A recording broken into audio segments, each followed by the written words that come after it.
Welcome to our first Care to Know, the podcast where we explore all things healthcare in depth. I'm your host, Shell, Director at Abuka, and each episode brings you valuable insights, expert perspectives, and real-life stories. Today, I'm joined by our training manager, Ashlyn, to discuss Delirium. Welcome, Ashlyn. Thank you, Shell. So, why did you want to do this Q&A about Delirium? Well, there's a couple of reasons, really. One is that it often goes unrecognised in care settings, and not many care staff actually even receive training on delirium. Two is that I've actually had an episode of it myself. And three, and this is kind of the main trigger, is something that happened with a colleague of mine, and their grandparent was in hospital. Their behaviour changed to such a degree that they were wanting to transfer the grandparent to a mental health unit for assessment. And my colleague just described what their grandparent was in hospital for and what the changes were in them. And I just thought, oh, this is kind of textbook delirium. So I asked them if the hospital had looked at delirium and briefly described what it was, because my colleague wasn't fully aware of it. And they went back to the hospital and asked the same question of the staff. The hospital then sort of went, followed their delirium pathway and decided, it was delirium. So they kept them on the ward and treated them. And this individual recovered and went home. And I just thought if more people have an awareness of delirium, it might help both them or their loved ones just to get the right treatment. Absolutely. So, layman's terms, what is delirium? Well, delirium's a common but quite serious, but yet often treatable condition that starts suddenly in someone that is unwell. Delirium itself is a serious disturbance in mental abilities, so in the way that you're thinking, and it results in what they call confused thinking and reduced awareness of the environment. Do you have kind of, when you said textbook, when that example that you gave, the textbook delirium, what is textbook delirium? How does it present itself? Well, delirium can present in various ways, but one of your key things is this sudden onset of confusion. And the problem with that is that people will start to have difficulty sort of focusing and maintaining attention. And when they are thinking, it can be quite disorganized. So it's kind of going all over the place. And it can also have changes in alertness. Now, by alertness, we don't mean whether they're necessarily awake or asleep, but in how they are perceiving the world around them and how they're responding to it. And that can fluctuate throughout the day. And often you'll see some of the worst changes at nighttime. And nighttime can be confusing for people anyway. You may see these hallucinations or delusions. So hallucinations, obviously something, the sensory distortion. So you see things or hear things or smell things or feel things. But delusions as well. So they may not be willing to take medication, for instance, because they think you're trying to poison them. And their sleep patterns can be really disturbed to the point where you can get day-night reversal, or they may not be sleeping much at all, or they could be sleeping far more than usual.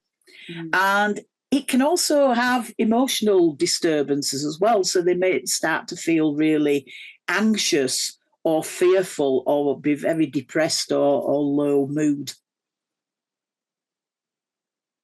Does it always present in the same way? Are there differences? No, it doesn't always present in the same way in total. I mean, your confused thinking and your reduced awareness of the environment are your classic first signs, but they divide delirium into three subtypes essentially. They have what's known as hyperactive delirium, so hyper, more. And this is where you're going to see people being very restless or agitated. They might get the rapid mood changes. They might get the hallucinations going on. And then you've got hypoactive delirium, so hypo, less.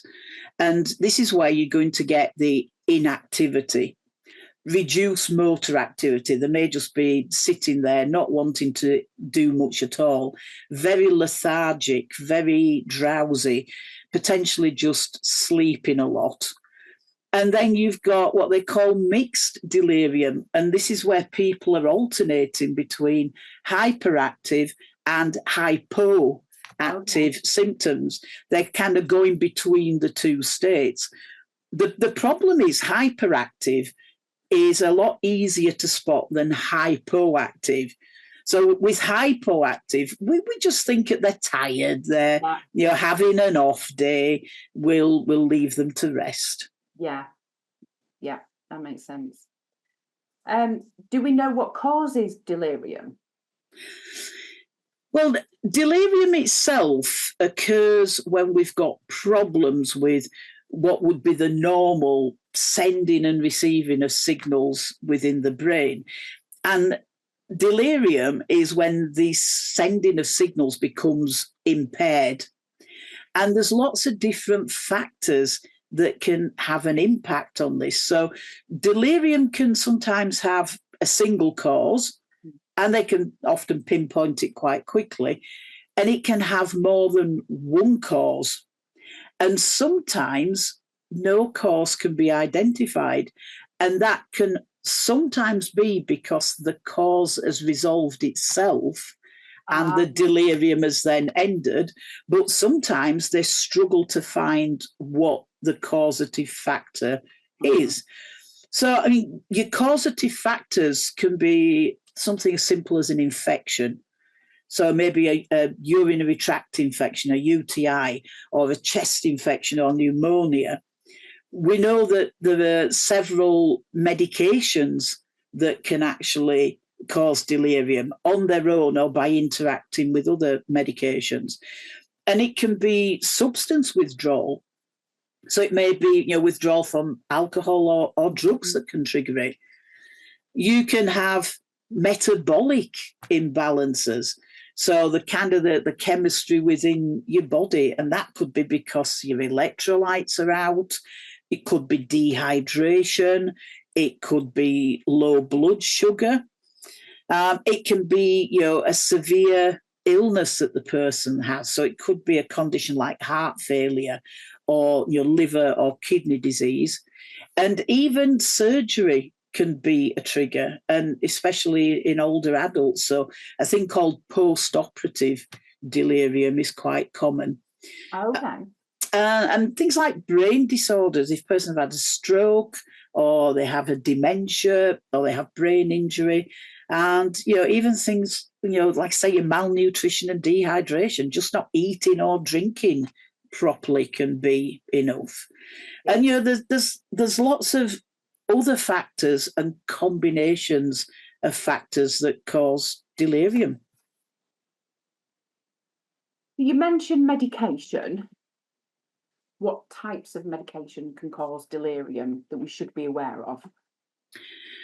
Well, the medications that are most likely to cause delirium are groups like your benzodiazepines. So these are often used for sort of anxiety and sleep disorders, and they can cause a lot of sedation, slowing down of people and confusion, and especially in older adults. And you've got the opioids, your pain medications, so things like your morphines and your oxycodones, and they can lead to delirium, particularly at higher doses. Some of the antidepressants as well, especially the tricyclic antidepressants, can be a problem. And corticosteroids, so those are often used to reduce inflammation, and these can again cause sort of mood changes and confusion. Yeah. And even your antihistamines, so some of your over-the-counter medications. Hay fever type things. Yeah, I mean, it's things that you could just go and buy, Yeah. and that's because these have what's known as an anticholinergic effect, which of course is the last category is the anticholinergics. So these block a neurotransmitter called acetylcholine, and that in turn can lead to confusion and delirium. Okay, you're going to have to repeat the last one because I can't say it. I've never heard of it. So, anticholinergics. Thank you. What are they? Yeah, well, anticholinergics are used for a variety of medical conditions. Now, because they can block this neurotransmitter, this acetylcholine, they can basically stop messages getting to different parts of the body. Now, just to kind of explain it a bit more, acetylcholine is used for all over the body. It helps you stay alert. It keeps you with a steady heart rate. It's involved in your breathing, digesting food, even sweating and emptying your bladder. And when you take anticholinergics, it can act on different parts of the body at the same time. So they prescribe them quite often for things like respiratory disorders. So, COPD, your chronic obstructive pulmonary disease, and even asthmas. And that's because they can relax the airways. They can prescribe them for gastrointestinal problems with your gut, and things like IBS. Peptic ulcers, and that's because they can reduce stomach acid and slow bowel movements down. And even urinary incontinence, because it can relax the bladder muscles. Parkinson's disease, they use them, and they use those to reduce tremors and muscle stiffness. Yeah. Even motion sickness, so to prevent nausea and vomiting. And like I say, your antihistamines, they're used commonly by a lot of people. And even your non-prescription sleeping tablets, things like your Nitol, your Nitaids, Night Nurse and things like that. Anticholinergics crop up all over. Interesting. Is there anybody that's more prone to risk of delirium, or is it, is everybody at risk? Yeah, everybody, basically. If you've got any of those causative factors or a combination of factors, then you're more likely to develop delirium. There are additional risks as well. So the good news is that the older you get, the more susceptible you are to delirium. If you've got pre-existing conditions, conditions like any of the dementias can increase the risk, for instance.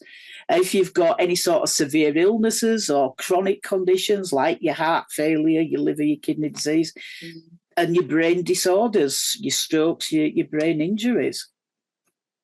The more susceptible. Okay. How is it diagnosed? Are there tests? Are there certain things that they can do to say, yes, this is definitely delirium? Well, one of the tools that hospitals and GPs can use is called the 4AT. And this looks at the sudden onset of confusion and other behaviours, etc., that would indicate that it could possibly be delirium. And they can use this diagnostic pathway and then treatment pathway. But one of the key factors is this sudden onset confusion. So if you were to describe that to a GP, then a GP should be thinking, that can possibly be, delirium. And then they would start to look at, what factors could be, involved here. So by that, I mean, for example, if you say, these changes only developed when they had a UTI, or this only started when the GP put them on new medication. So something that would be a trigger to think in delirium, but perhaps would have an automatic causative factor. Okay. Can it be missed? Can it be misdiagnosed? Yes, unfortunately. Delirium is often missed as a diagnosis, especially in older people. It goes unrecognised quite a lot in care settings, simply because a lot of staff don't receive training on delirium. A lot just don't think it exists. So if we've got sort of an older person with a dementia, then they may just think, oh yeah, it's part of the dementia. It's dementia. Yeah.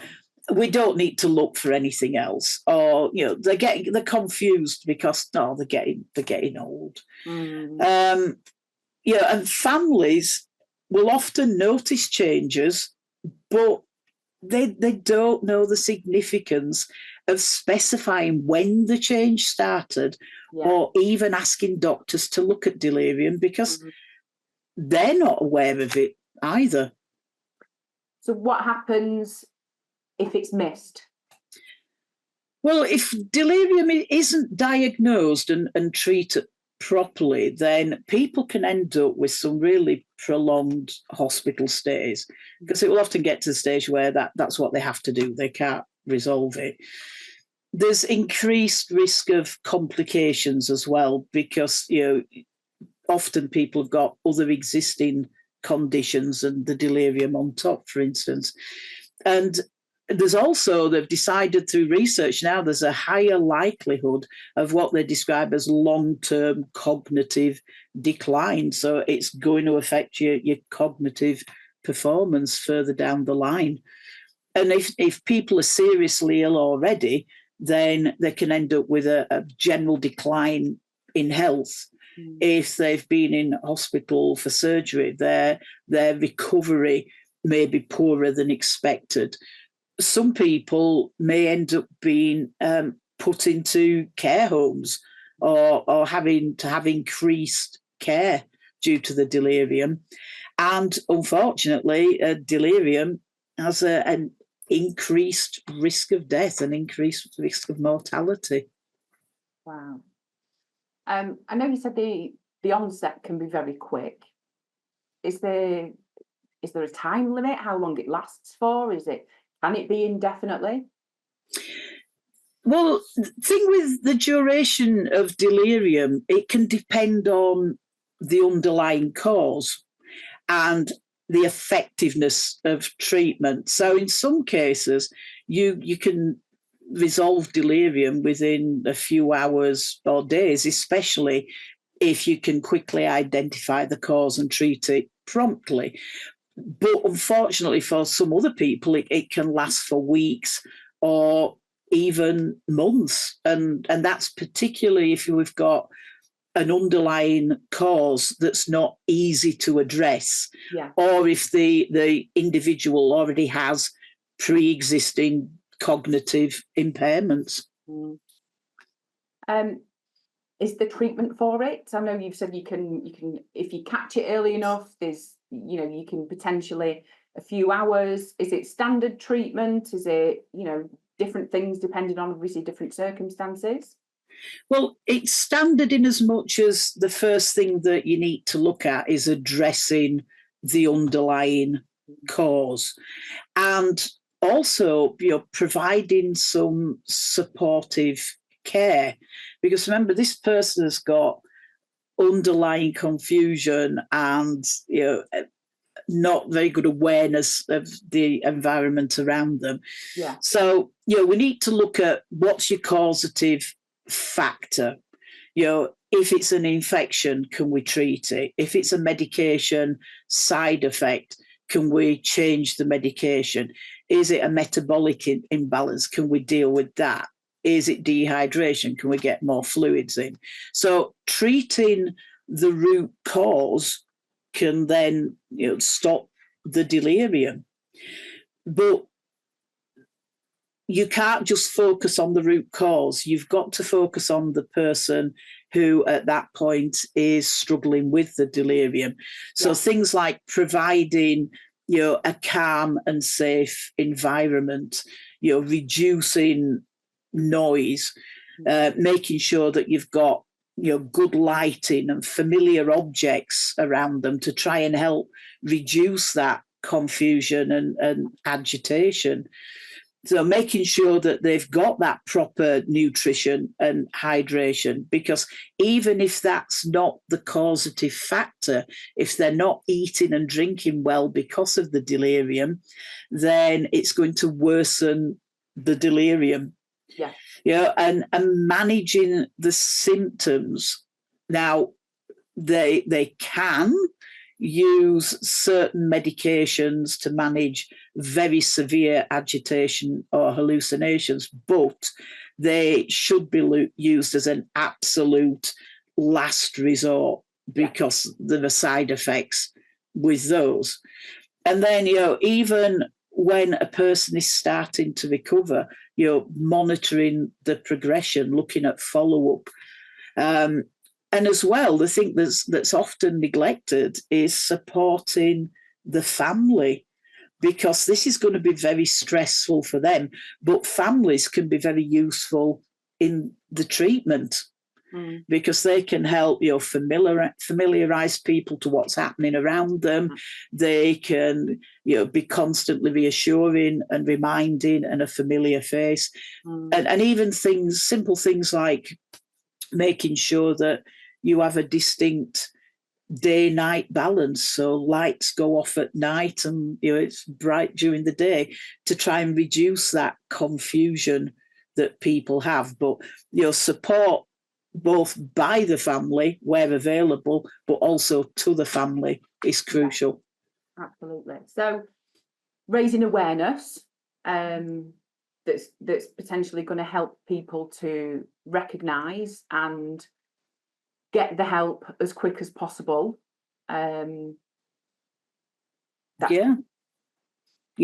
Absolutely key. I mean, if you don't know something exists, you're not going to be looking for it. Yes. And if it does occur, you won't recognise it. You will automatically try and link it to something that age, dementia, just not being good that day. So that the more you know, the easier it's going to be to pick this up and get a person the treatment that they need. Absolutely. So at the very beginning, you mentioned that you've had an episode of delirium yourself. Can you tell us more about that, please? I can. It was really peculiar because I knew what I was doing and what I was saying, and I knew it made no sense, but I couldn't stop it. Yeah. It was like part of my brain had decided to overrule the rest of it. And it all started, it was last year, and I had 2 knee replacements. And on the first one, they were struggling to control my pain. I wasn't responding to some of the medication that they gave me, and the pain was literally all consuming. I had no sleep the night of the surgery due to the pain. I'd drunk hardly any water and eaten very little for the previous 24 hours, because the fasting pre-op, and then because of the pain post-op. And by morning, I just didn't know what to do with myself. So they decided to move me into a chair and put this cold cryotherapy wrap on my knee to try and reduce the pain and the swelling. But I felt really unwell and kind of weirdly out of it, as though I was watching everything happening to everyone else. And I remember looking out of the window, and there were some wood pigeons on a telephone wire across the car park. And I was convinced that they were the wood pigeons from my garden at home that had come to visit me. I was also convinced that they were doing a lovely choreographed dance routine to cheer me up. And the lady in the next bed, a retired care worker in HCA, asked me what I was looking at and why I wouldn't answer her. So I told her, and immediately she was like, something's not right here. And she said, I think you need to buzz for the nurse. So I picked the call button up, and I clearly remember doing it, but I wouldn't press it. And she said, why are you not pressing the button? And I said I couldn't press it because it was too pretty to press. So she called for the nurse instead and said, something's really going on with Aisling. So luckily the nurse realised what was going on. So they got me on new painkillers. I was forced to drink copious amounts of water and eat. They got the pain under control so that I could have a sleep that day. And I was speaking to the nurse afterwards, and I said it was delirium, wasn't it? And she sort of smiled and said, yeah, spotted it straight away. And she said, you had the perfect storm: major surgery, pain, sleep deprivation, dehydration. And she says, we just sorted the pain and that helped you sort the rest of it. I mean, it cost me an extra night in hospital, but the good thing was the delirium was recognised and dealt with. So I was very lucky on that. Absolutely. Lucky to have the person that you had next to you and obviously also being in the environment that you were in. Yeah. And they picked it up straight away. And it's not always the case even for people within hospital. So knowing about delirium and saying, when you're visiting your loved one, have you looked at if this is delirium? I mean, I didn't have to. The lady in the next bed recognised straight away that there was an issue and called the nurse for me. So love that. Safe to say you're recovered and wonderful, and the wood pigeons at home are all great and lovely and no longer singing and dancing for you. No, a little disappointing, but true. Okay, thank you for sharing. My pleasure. If anybody would like to comment or send any questions, give us any examples of any situations that you've been in similar, or if you want to discuss anything on this subject, find our contact details on our bio, drop us a message. That's it for this week. Thank you very much for listening. Thank you, Aisling. My pleasure. Thank you, Shell.